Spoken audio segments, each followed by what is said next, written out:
Pero antes de leer allí, hablando la duda, recuerdo un compañero de trabajo hace muchos años. Yo era machinist en ese entonces en la ciudad de Oakdale, era supervisor en un machine shop. Y este compañero de trabajo se quejaba mucho. Y él se quejaba, empezó a quejarse de la condición financiera, empezó a quejarse de que no ganaba lo suficiente para lo que él necesitaba. Diario se quejaba.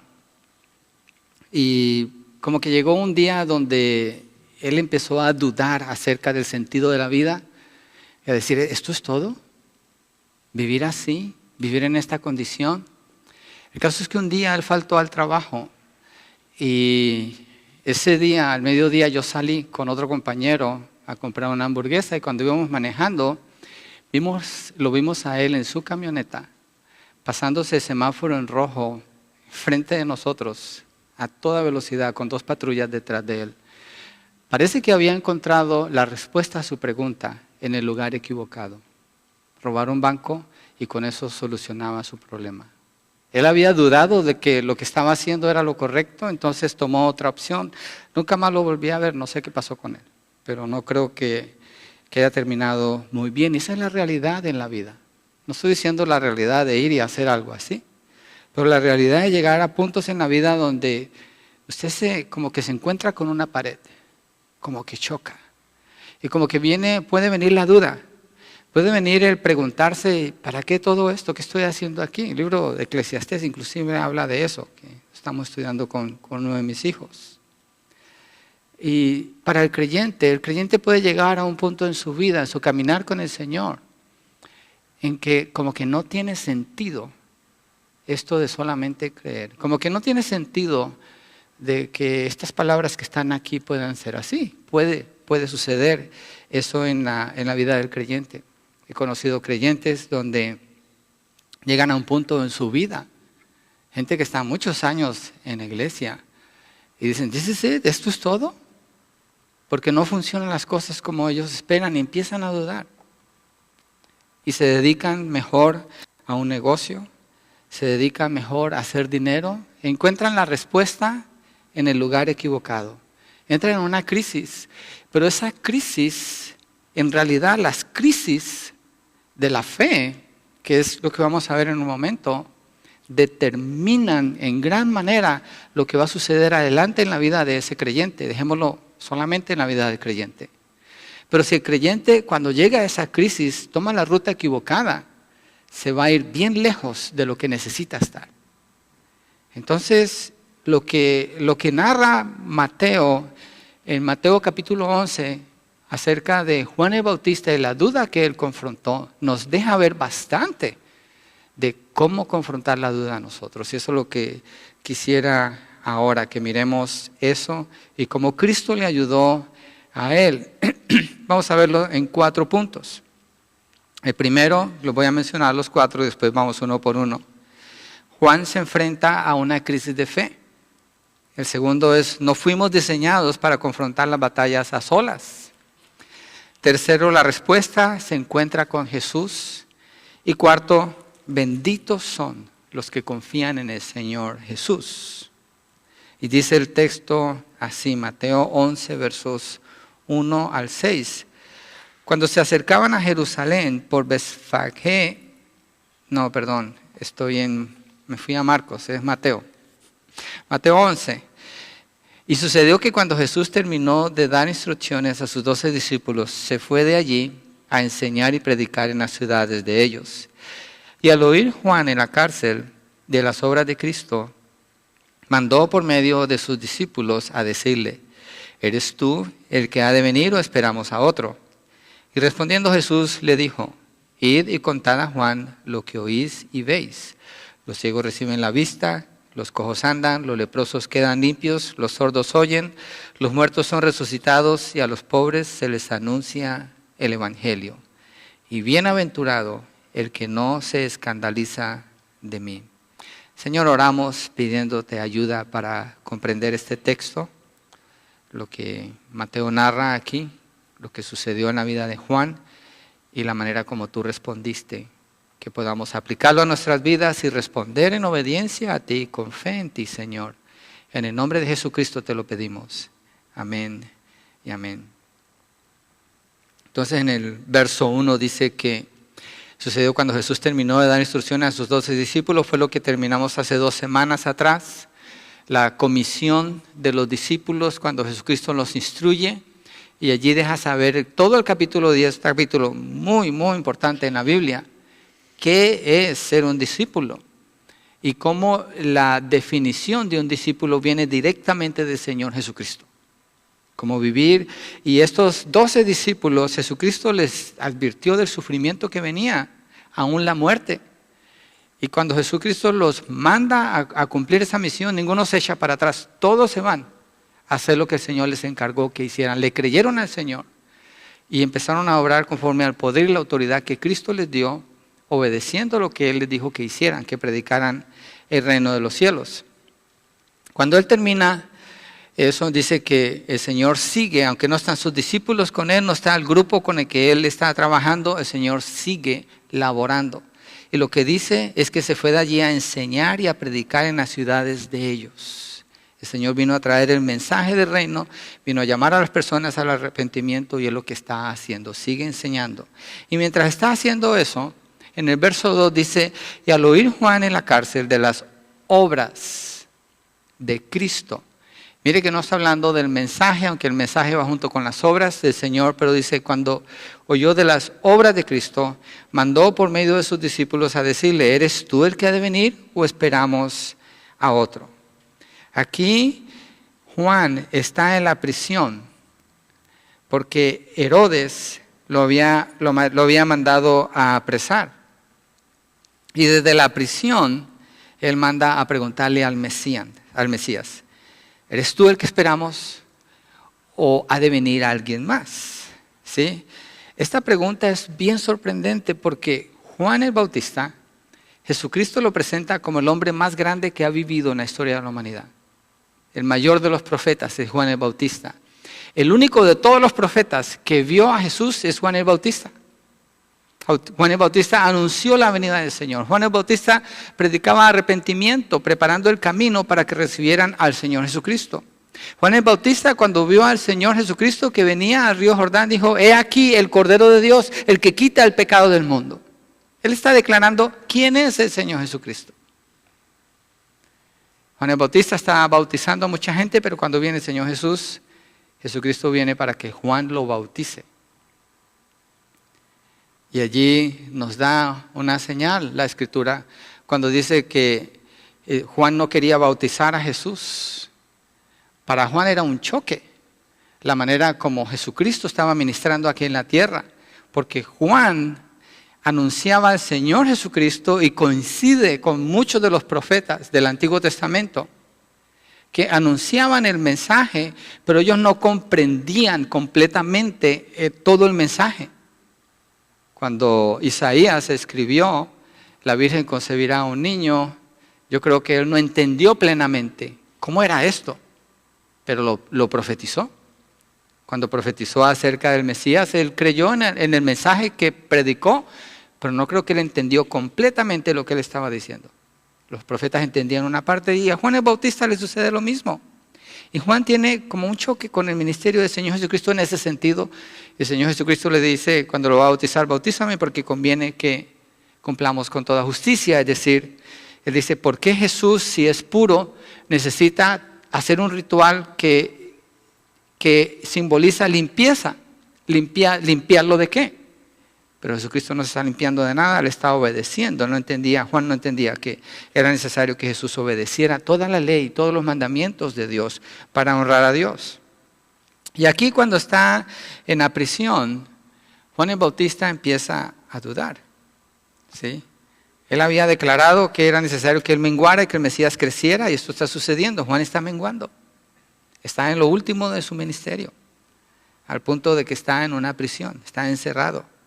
Y manda a preguntar, ¿eres tú el que esperábamos o debemos esperar a alguien más? Es un tiempo de duda que vino a la vida de Juan. Es un tiempo de incertidumbre que ha venido a su vida. Hay una crisis de fe en la vida de Juan y Juan necesita confrontar esta situación. Juan necesita confrontar esto. El que había preparado el camino del Señor, preparar su camino era el enfoque de su vida. El enfoque del ministerio de Juan era Cristo. Pero empieza a dudar, ¿es tú el que ha de venir o esperamos a otro? Y Juan lo hizo fielmente. Fielmente lo hizo. Y es importante distinguir algo aquí. Juan está dudando, pero Juan no es un incrédulo. Juan está dudando, pero él no es un incrédulo. El creyente tiene dudas en su vida, pero esto no lo hace un incrédulo. Hay una diferencia aquí. Y la manera como se confronta es bien clara como la palabra lo presenta. La actitud de Juan no es que él está rechazando al Señor Jesús, pero la duda que ha venido sobre él por la condición en que se encuentra, por lo que Jesús está haciendo, por el concepto que él tiene, lo lleva a un punto donde él necesita ser afirmado en lo que ha creído. Por eso viene la duda y por eso pregunta, ¿eres tú el que había de venir o esperamos a alguien más? Entonces, Juan no está confrontando al Señor Jesús, no está cuestionando al Señor Jesús, no está negando al Señor Jesús, no está rechazando al Señor Jesús. Juan tiene una duda acerca del cumplimiento de las profecías. Y es común entre los cristianos a veces que haya duda. Mire, en Mateo 8:26, el Señor Jesucristo, ¿cómo llama a sus discípulos? Cuando están en la barca y hay que calmar la tormenta. Y Él les dijo, después de que calmó la tormenta, ¿por qué estáis amedrentados, hombres de qué? De poca fe. ¿Por qué están todos asustados, hombres de poca fe? Le está diciendo, ¿por qué dudaron? Entonces se levantó, reprendió los vientos del mar y sobrevino una gran calma. ¿Por qué dudaron? Hay otra escritura donde Pedro, cuando el Señor viene caminando sobre el agua, Pedro le dice, Señor, si tú eres el Señor, manda que yo camine sobre el agua. That's amazing. Lo que Pedro le preguntó al Señor y el Señor le dice, vente. Y empieza a caminar y mira a los lados y se empieza a hundir y empieza a gritar, sálvame. La oración más corta de la Biblia, sálvame. El Señor dice, ¿por qué dudaste? Entonces, el creyente tiene dudas en su vida. Santiago 1:6, mire lo que dice Santiago acerca de la duda. Santiago 1:6. Bueno, leámoslo desde el 5. Pero si alguno de vosotros se ve falto de sabiduría, que la pida a Dios, el cual da a todos abundantemente y sin reproche, y le será dada. Pero que pida con fe, sin dudar.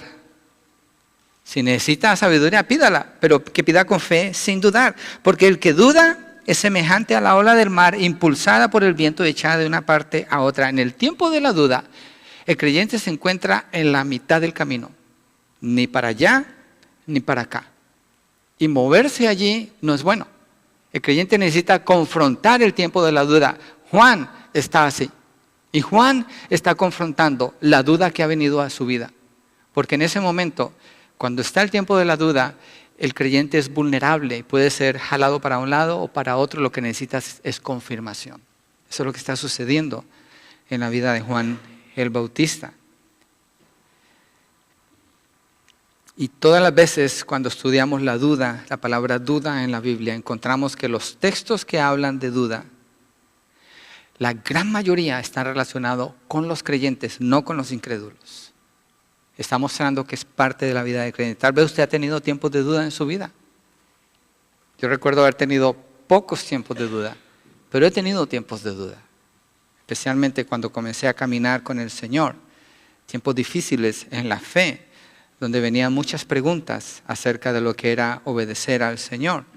Pero el Señor se encarga de ayudarnos y aquí dice cómo, qué fue lo que Juan hizo y qué fue lo que el Señor hizo, qué fueron las medidas para confrontar la duda y cómo se movió hacia adelante para seguir al Señor, para ser afirmado por Él, para no ser llevado como una ola de un lado para otro. Así que el que tiene duda no piense que va a recibir nada. ¿Qué tiene que hacer el que tiene duda? Tiene que preguntar.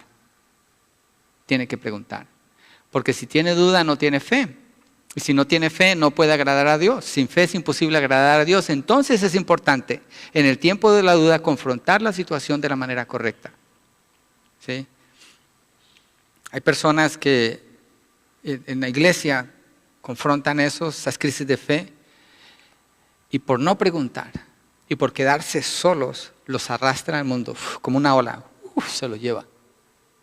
Es lo que el Señor narra, si no estoy mal, en la parábola del sembrador. Cuando dice que se sembró la semilla en unos lados, en otros, bueno, ahí no son creyentes, pero gente que está en el proceso.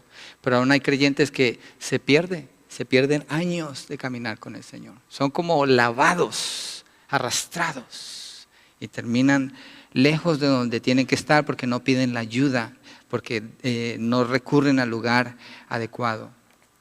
Juan, a pesar de ser quien anunció a Jesús y que tuvo como ministerio anunciar al Señor Jesucristo, él dudó.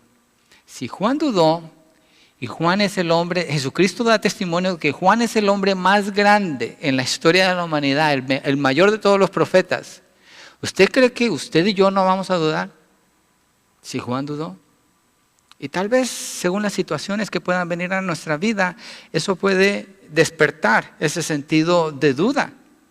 ¿Sí? Eso puede sentar ese sentido de duda. Juan está oyendo lo que Jesús está haciendo, las obras del Señor Jesucristo, pero no encaja lo que él oye con lo que él está esperando. Y viene esa duda. El historiador Josefo dice que Herodes había encarcelado a Juan en la fortaleza de Maqueronte. Maqueronte era una montaña 5 millas cerca del Mar Muerto, un lugar muy seco, muy caliente, muy difícil. Era lo que conocemos comúnmente como una mazmorra, una prisión subterránea. No tenía las comodidades que algunos lugares tienen hoy en día. Yo nunca he estado preso, pero comparado con esto, era un lugar frío, húmedo. Bueno, frío en el sentido de que no entraba luz casi allí, ¿sí? Y un lugar muy difícil para estar allí. Imagínense la condición de Juan. Juan es descrito como uno que vivía en el desierto. Juan es descrito como una persona que nunca vivió en una casa. Juan siempre andaba afuera. Andaba vestido con piel de camello, comía miel, comía langostas.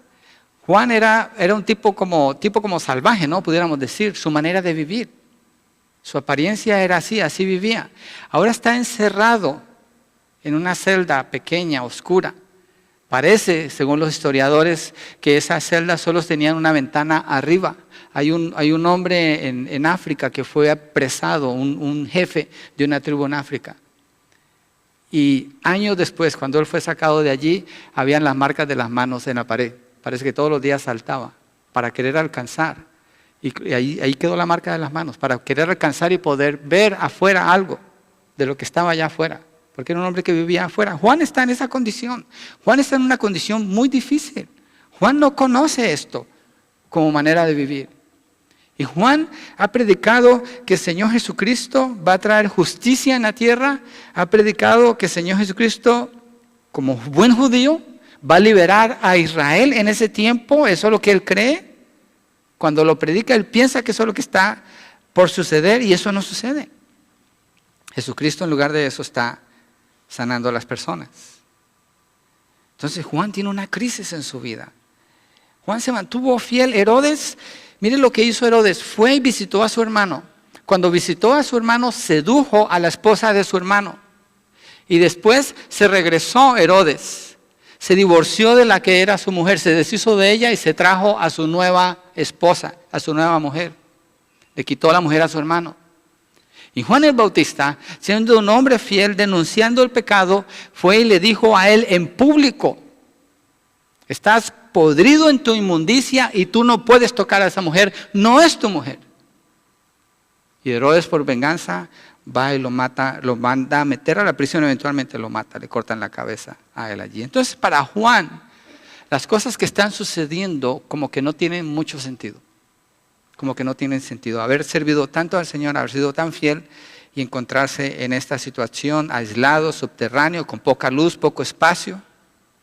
Parecía que su carrera había terminado en una tragedia, en pérdida.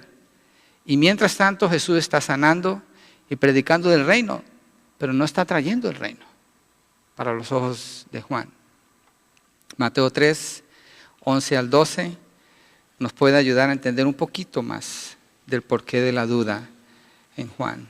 Lo mencioné ahora, pero miremos el texto para que miren la conversación que hay aquí, lo que anuncia Juan, lo que está proclamando él acerca del Mesías. Mateo 3 del 11 en adelante, 11 y 12. Dice: yo a la verdad, hablando de él, bautizo con agua para arrepentimiento, pero el que viene detrás de mí es más poderoso que yo, a quien no soy digno de quitarle las sandalias. Él os bautizará con el Espíritu Santo y con fuego. ¿Se acuerdan cuando vimos esta predicación de este texto? Espíritu Santo y fuego. Está hablando de la llenura del Espíritu en los que creen en Él. Y fuego está hablando de los que no creen en Él y van a ser lanzados al lago de fuego. Juan está predicando. Él va a llenar a unos y va a condenar a otros. Y miren lo que dice. El bieldo es un aventador. Un aventador es como un tenedor gigante que usan para meterlo en donde es la paja o cuando están limpiando la cosecha, lo tiran para arriba, el viento viene, donde hay viento, y se lleva todo lo que no debe quedar allí, las semillas limpiadas. Eso es lo que dice él. Dice, el bieldo está en su mano y limpiará completamente su era y recogerá su trigo en el granero, pero quemará la paja en fuego inextinguible. Juan está predicando fuego, Juan está predicando juicio, Juan está predicando condenación, Juan está predicando el castigo que el Señor Jesucristo va a traer sobre los que no creen en Él. Pero Juan está en la prisión y el Señor Jesucristo está sanando, está resucitando, está mostrando compasión, amor, misericordia. No coincide con lo que Juan había predicado. Él no entendía el mensaje que él estaba predicando, no entendía completamente los tiempos. Y viene duda para él. Viene una duda porque no se está cumpliendo lo que él esperaba. Las expectativas normales para un judío era esperar que el Mesías derrocara a los romanos y les entregara la tierra prometida de nuevo a Israel para establecerlos como la nación gobernante y dominante sobre toda la tierra. Y eso significaba un reino de paz y de justicia. Pero con él mismo, en ese tiempo, miren, en el tiempo de Juan el Bautista, las cárceles, cuando a alguien lo metían a la cárcel, nunca metían a una persona condenada a la cárcel. A la cárcel metían a los que estaban esperando su juicio. Para eso se usaban las cárceles. A la persona que era condenada, lo mataban o le hacían lo que tenían que hacer y quedaba libre. Bueno, si lo mataban ya no quedaba libre, pero Juan el Bautista no tiene ninguna acusación formal contra él. Herodes está abusando del sistema, está haciendo algo injusto contra él y lo tiene allá metido en esa cárcel. Entonces no tiene que ver con la justicia que él está predicando que Jesucristo venía a traer. Miren una ilustración para aclarar un poquito más esto. En Nueva York, en este tiempo, un cristiano fue y le predicó a un judío acerca del Evangelio y le dijo, Jesucristo es el Mesías, firme. El judío estaba en su negocio, dijo, oh sí, fue caminando, abrió la cortina, miró por la ventana, miró a la calle en Nueva York, se regresó y le dijo, no, él no es. Porque si él fuera el Mesías, hubiera justicia. Yo no veo justicia. Un judío espera que el Mesías establezca un reino de justicia. Y Jesucristo no estaba haciendo eso. Creo que es la razón principal por la que ellos rechazaron al Señor Jesucristo cuando Él vino la primera vez. Entonces, Juan tiene toda esa influencia sobre él. Encima está preso injustamente. Está encerrado el hombre que está acostumbrado a estar afuera todo el tiempo. Está bajo injusticia. Yo creo que está pensando, ¿por qué? Si yo anuncié al que traía justicia, estoy aquí, bajo la injusticia de un hombre injusto y perverso como Herodes. Juan tenía toda esa influencia como judío. Y yo creo que tenía esas preguntas que eran legítimas para él. Y le manda a preguntar al Señor, ¿eres tú el que había de venir? ¿O esperamos a otros? Yo creo que si estuviéramos en situaciones como esa, y hoy en día, esa es la lucha cuando se predica el evangelio que no es el verdadero evangelio. Y se le predican promesas a los inconversos. Y se les predican bendiciones a los inconversos. Y se les predica, ven que se te van a acabar todos tus problemas a los inconversos. Y vienen a la iglesia y se encuentran con la realidad de que la vida no es así. La vida es bien diferente. Porque está en el Señor, está libre de toda aflicción. Las aflicciones vienen, los problemas vienen, las dificultades vienen. Y lo que nos ayuda para vencer la duda tiene que ver esencialmente con el mensaje del evangelio.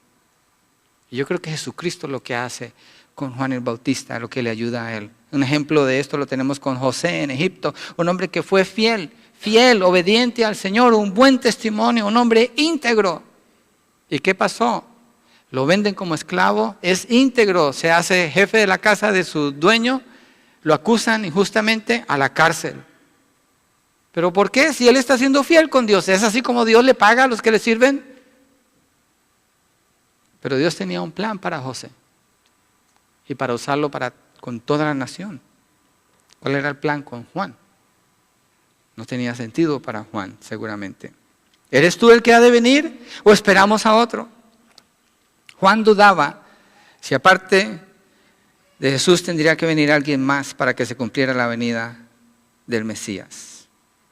Los judíos pensaban que tenía que venir una serie de hombres, de profetas, que van a llenar ciertas expectativas que ellos tenían hasta que viniera el Mesías. Entonces seguramente Juan puede tener ese tipo de influencia y pensar, ¿eres tú el que había de venir? No está negando que él es un profeta de Dios, que él es un hombre de Dios, pero ya empieza a dudar si es el Mesías o no. ¿Eres tú el que había de venir? ¿O después de ti viene otro que sí va a traer la justicia? En cierto modo era así porque Jesús tenía que morir en la cruz primero para que esto sucediera, pero Juan no entendía esa parte, los judíos no entendían esa parte de la profecía del Señor Jesús, del propósito del ministerio del Señor Jesucristo aquí en la tierra. Así que Juan lo que hace es pregunta. Pero miren lo que Juan hace. Juan hace la pregunta correcta a la persona correcta en el tiempo correcto.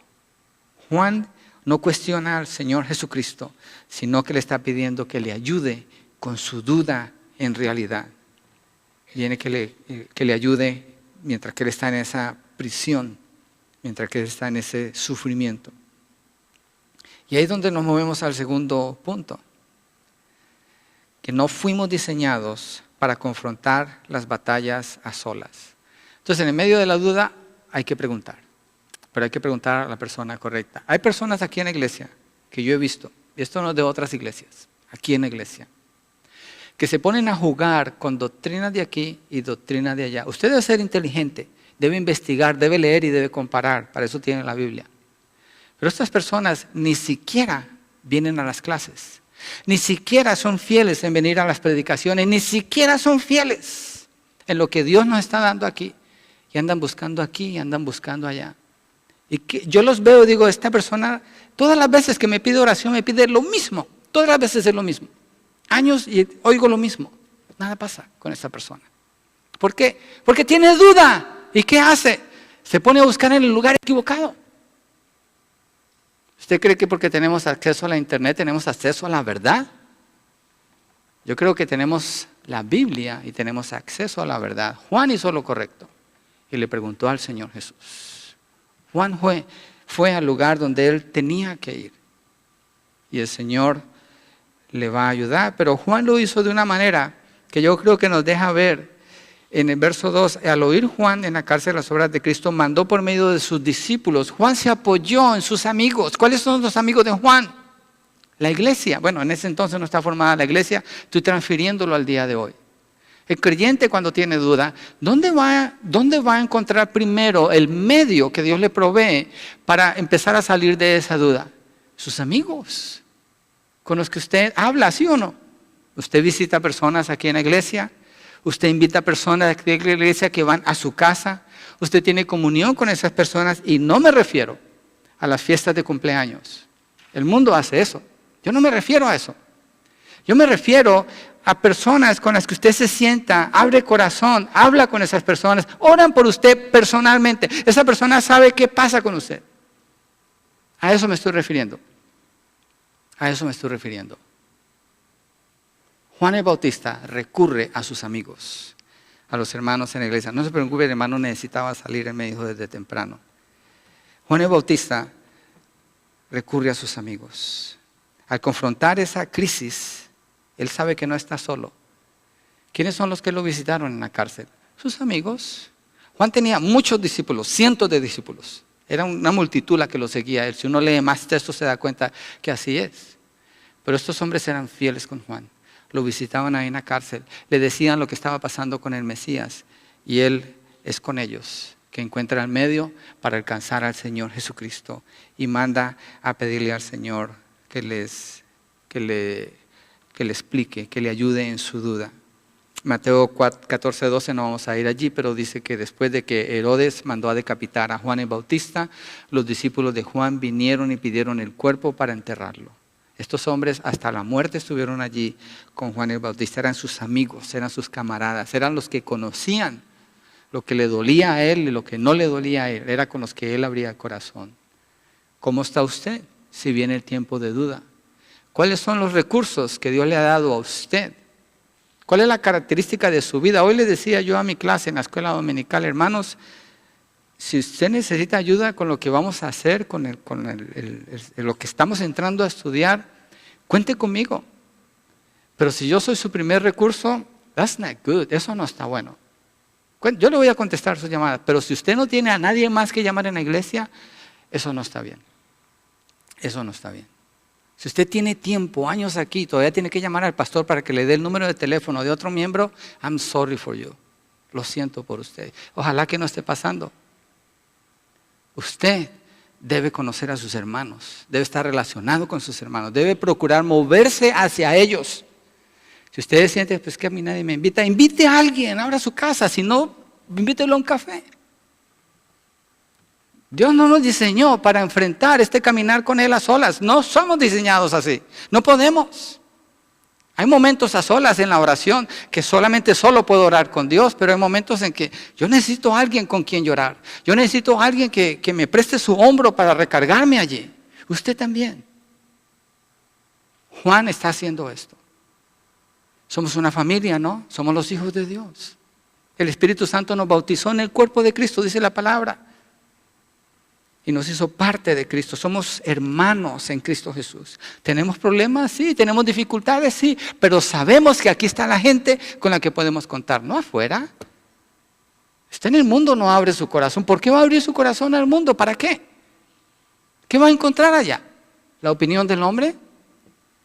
Usted viene con alguien de la iglesia, ¿cierto? Y no tiene que depender del domingo. El domingo nos ayuda a todos. Gloria a Dios por el domingo, pero entre semana usted tiene a alguien con quien usted puede abrir el corazón.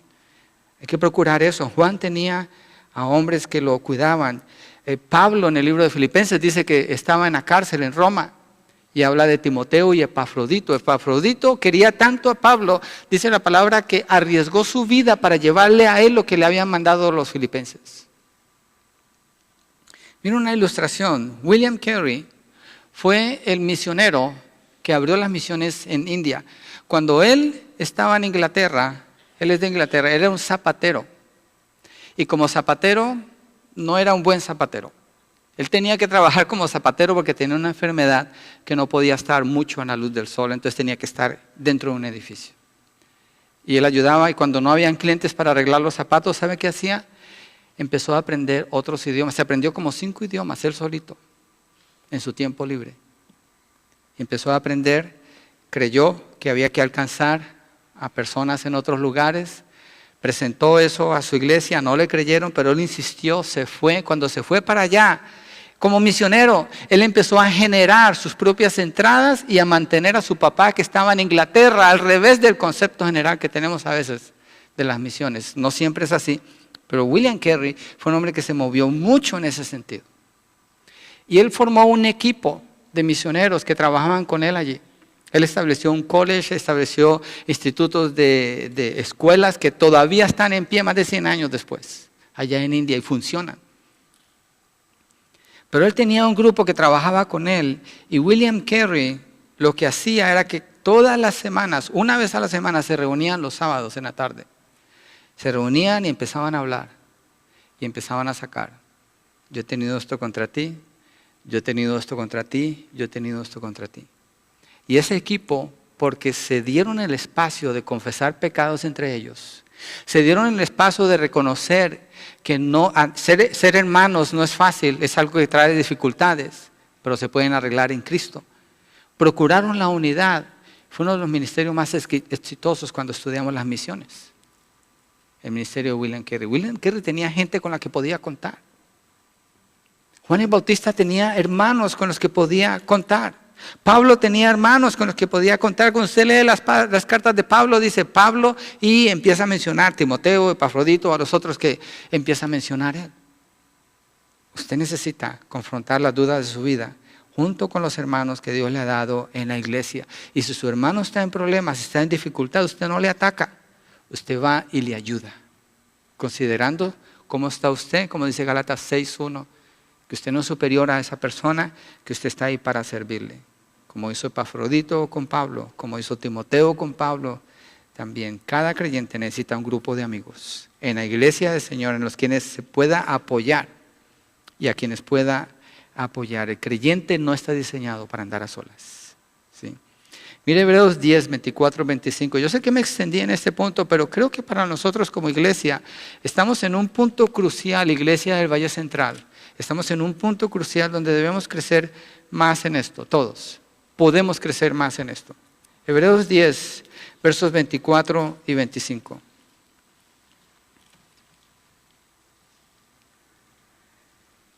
Y consideremos cómo estimularnos unos a otros al amor y a las buenas obras. El amor y las buenas obras, yo no las hago solo. Aquí dice, tengo que ser estimulado por mis hermanos. ¿Sí? Igual usted. Estimularnos al amor y a las buenas obras. No, ¿cómo hacemos? No dejando de congregaros, como algunos tienen por costumbre, sino exhortándoos unos a otros y mucho más al ver que el día se acerca. Ahorita estamos en un entrenamiento para hacer esto mejor, autoconfrontación se llama. Necesitamos estimularnos unos a otros y no podemos estar faltando aquí porque no necesitamos. Y de allí que se extienda lo que sucede en las casas, debe ser natural. Y poder apoyarnos en otros discípulos del Señor Jesucristo. Juan se apoyó en sus discípulos, quienes eran el único medio para llegar a Jesús.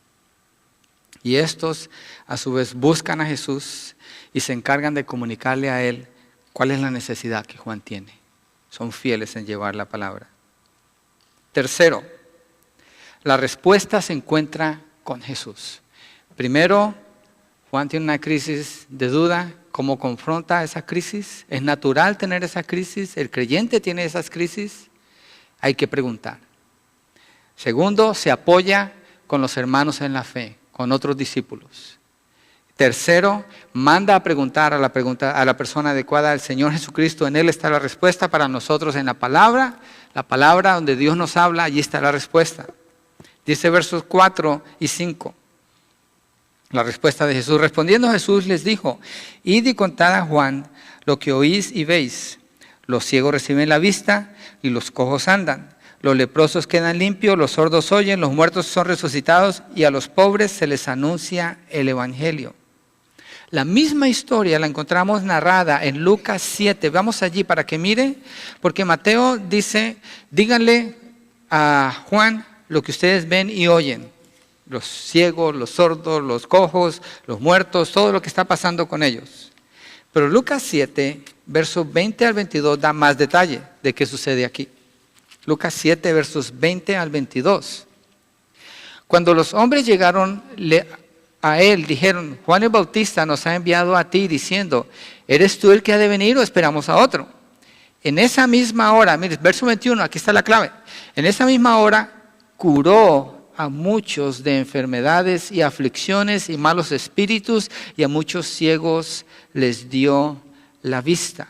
Y respondiendo él les dijo, id y contad a Juan lo que habéis visto y oído. Los ciegos reciben la vista, los cojos andan, los leprosos quedan limpios, los sordos oyen, los muertos son resucitados, y a los pobres se les anuncia el evangelio. Delante de ellos Jesucristo hizo estos milagros.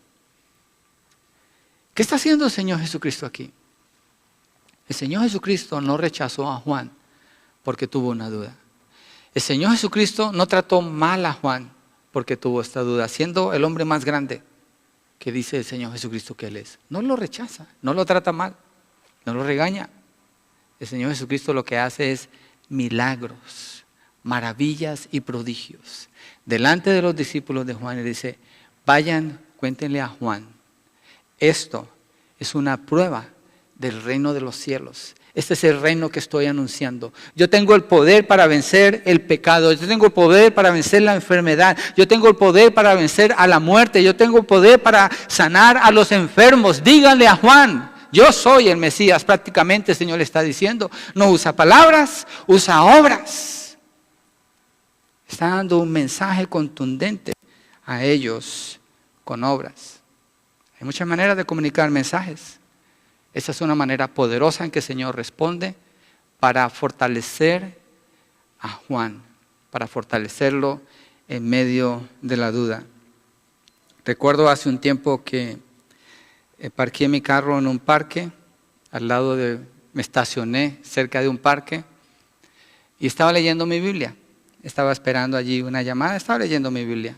De repente vi dos hombres, se veían sospechosos, como que no encajaban en el lugar. Me causó curiosidad, empecé a mirar por el espejo, se encontraron en la esquina, pasaron atrás de mi carro, se metieron y empezaron a disparar en una casa. Y de ahí salieron corriendo. Pues yo llamé a la policía, dije, pues yo no soy policía, y me voy detrás de ellos, voy a terminar baleado a lo mejor, pero llamé a la policía, reporté lo que había visto que había sucedido, vinieron un montón de patrullas. Y estuve allí mientras ellos investigaron. Y el policía que tomó mi reporte me dijo, tú lo que viste has sido testigo de un mensaje que se entregó en esta casa, pero no había nadie en la casa. Entonces, ellos entregaron un mensaje, era una advertencia. Yo no sé qué tipo de criminales viven allí o por qué estos estaban haciendo eso. No habían palabras, pero el mensaje era claro. Jesucristo no usa palabras cuando Juan el Bautista manda a preguntar por la duda que él tiene. Pero sí le muestra una obra contundente.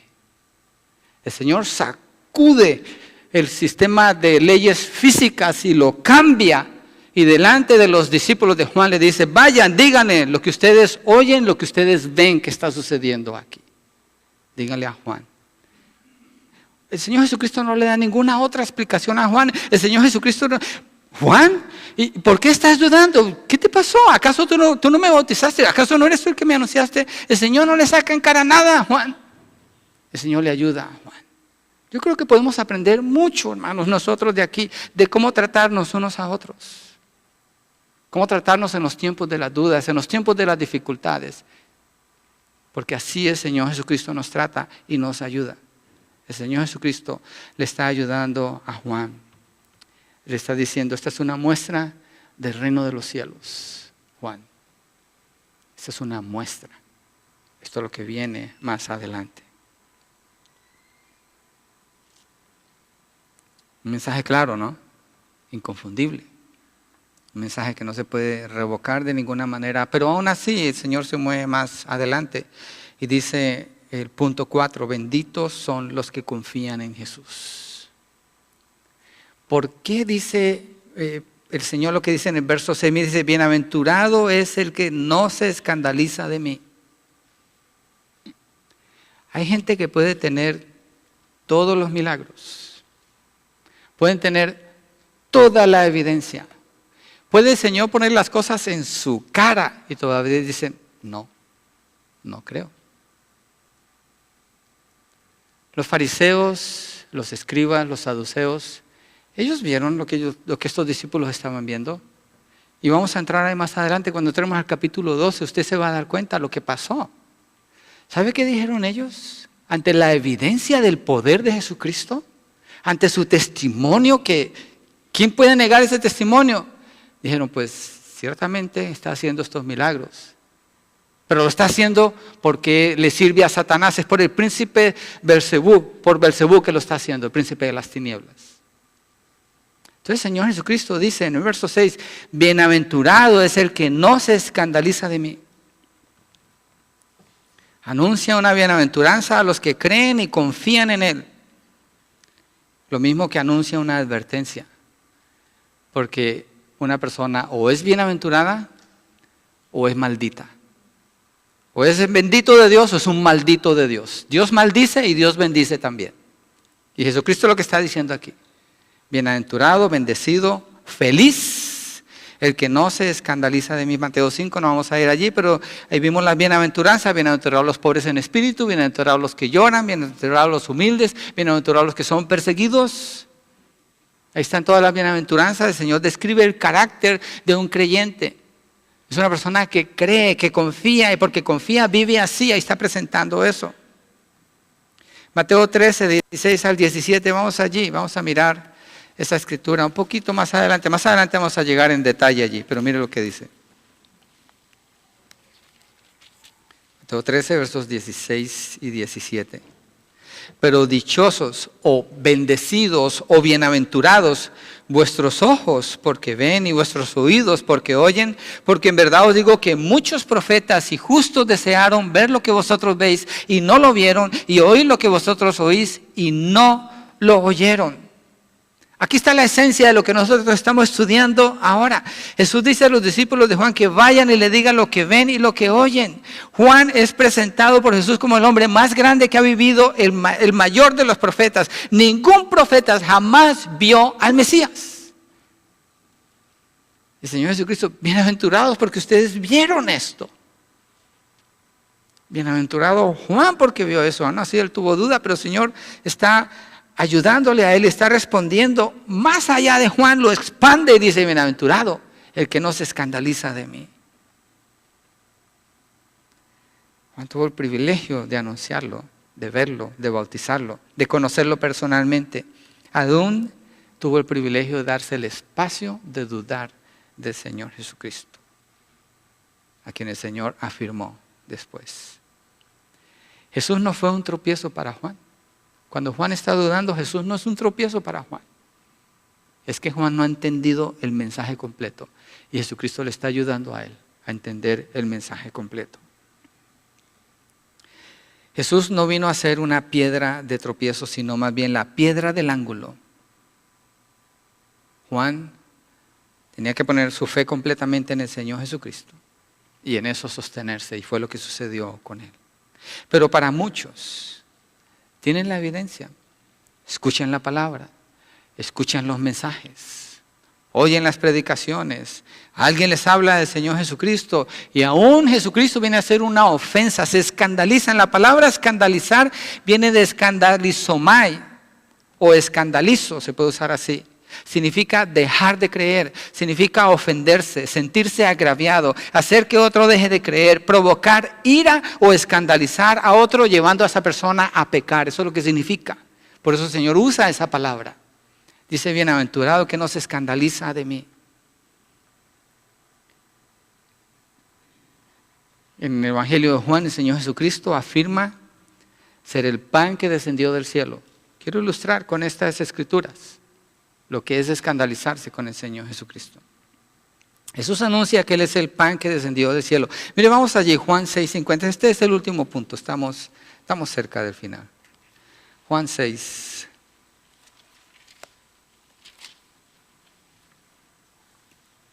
...50 y 51. El Señor está hablando allí con los discípulos. Aquí es una multitud de discípulos, son muchos discípulos, no solamente los 12. Dice 50, este es el pan que desciende del cielo, está hablando de sí mismo, para que el que coma de él no muera. Yo soy el pan vivo que descendió del cielo.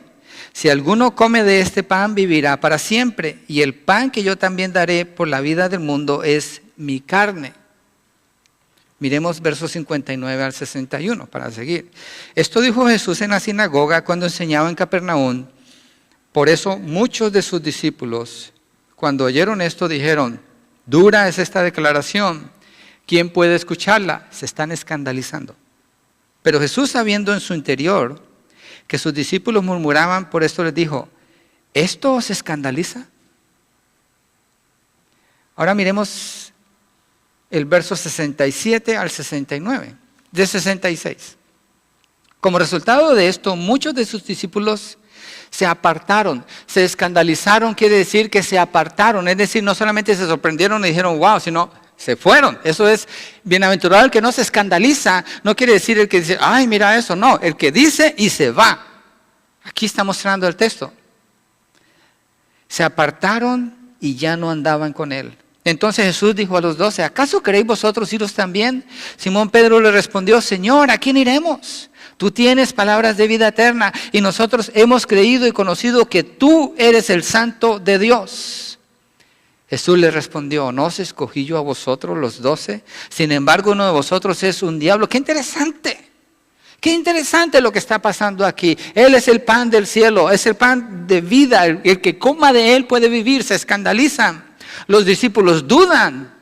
El Señor Jesucristo los confronta y los afirma. La respuesta de Pedro es, Señor, ¿a quién iremos? Nosotros hemos creído que tú eres el Cristo. Nosotros hemos creído que tú eres el Hijo del Dios vivo. Pedro es afirmado en su fe lo mismo que sus discípulos. Pero hay uno de ellos que se escandaliza. Y es cuando dice, ¿no los escogí a los 12? Y sin embargo uno de vosotros es un diablo. Verso 71, él se refería a Judas, hijo de Simón Iscariote, porque uno de los 12 le iba a entregar. ¿Por qué estamos concluyendo aquí con el verso 6 cuando del 1 al 5 en Mateo capítulo 11, a mí se me hace un texto bien precioso? Ese me hace un texto bien como ese tipo de textos que usted como que quiere abrazar y pegarse allí porque da ánimo. Juan tiene dudas, yo he tenido dudas.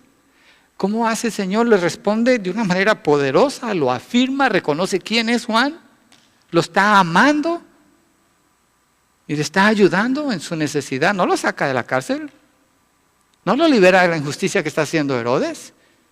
No se trata de eso, se trata de lo que está pasando en su corazón y Jesucristo ministra su corazón. Pero el verso 6 nos prepara para lo que viene en el resto de ese capítulo. Y en el capítulo 12, y el cambio drástico que Mateo hace en el capítulo 12, Jesucristo cambia su manera de hablar completamente con los fariseos. Ya no les habla, nunca les puede hablar igual a partir de allí. ¿Por qué?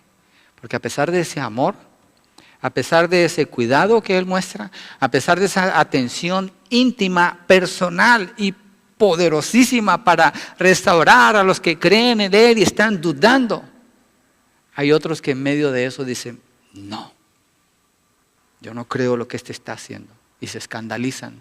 Tienen toda la evidencia. Pero deciden rechazar. Y Jesucristo no es piedra de ángulo para ellos, sino piedra de tropiezo. Y caen. Y dice la palabra en las profecías que son desmenuzados por esta piedra. Los que dudan quedan en la mitad, entre creer y no creer. Los que se escandalizan del Señor quedan bajo maldición, pero los que se afirman al creer y confían en Él son bienaventurados. Y eso es lo que sucede con Juan. Jesús no rechaza a los creyentes que dudan, al contrario, los fortalece, les ayuda, como dijo el padre del muchacho endemoniado a quien Jesús le dijo, para el que cree, todas las cosas le son posibles. Y este hombre le dijo, dice la palabra que gritó y le dijo, ayúdame en mi incredulidad. Marcos 9, 23 al 24, no vamos a ir allí. ¿Y cómo le ayudó el Señor Jesús? Sanó a su hijo que estaba endemoniado. El que duda no demanda una explicación de parte del Señor, pero más bien clama por ayuda para ser afirmado en su incredulidad. Fue lo que hizo Juan a preguntar. Juan estaba pidiendo ayuda. Jesús en todas las ocasiones en que había duda siempre ayudó a sus discípulos. Y esta ayuda, el resultado fue que fortaleció su fe, la fe de ellos. Pero a otros los alejó. No importa qué tan clara sea la evidencia, cuando alguien no quiere creer, jamás se puede mover de allí. Es un asunto de decisión el creer. La evidencia, hermanos, es abundante, sobrecogedora. La tenemos por todas partes. El Señor nos ha dejado su palabra perfecta, pura, suficiente, completa. Vemos la vida de los que han sido completamente transformados cuando vienen al Señor Jesucristo. Son personas nuevas, piensan diferente, hablan diferente, viven diferente. Tenemos la evidencia frente a nosotros. Bienaventurado el que no se escandaliza del Señor. Vamos a orar. Pongámonos de pie y cerramos con una oración.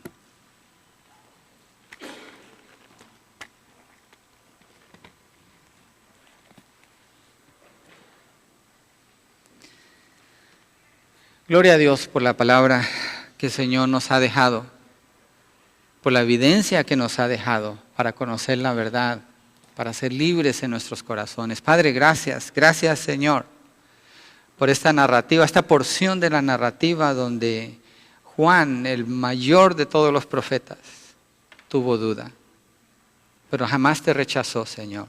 Él dudó porque no entendía completamente y preguntó. Confrontó su duda buscando la fuente de la verdad. Ayúdanos a no buscar jamás en la fuente que ofrece el mundo, en su psicología, en su razonamiento, en sus filosofías, en sus religiones, en su paganismo. Ayúdanos a buscar en la verdad, en Cristo Jesús. Tú declaraste: yo soy el camino, la verdad y la vida.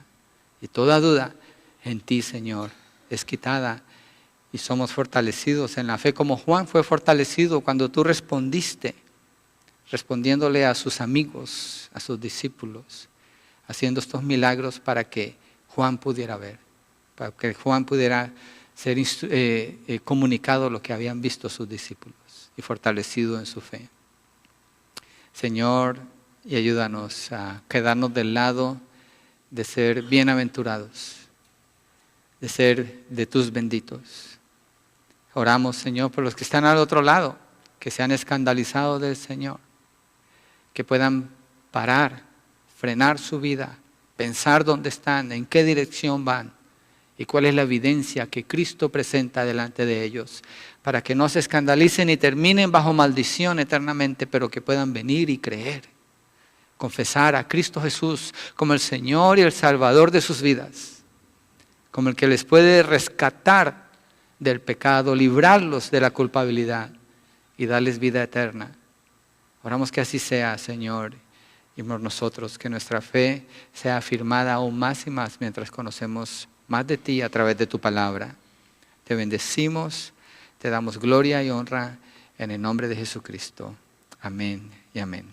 Dios les bendiga.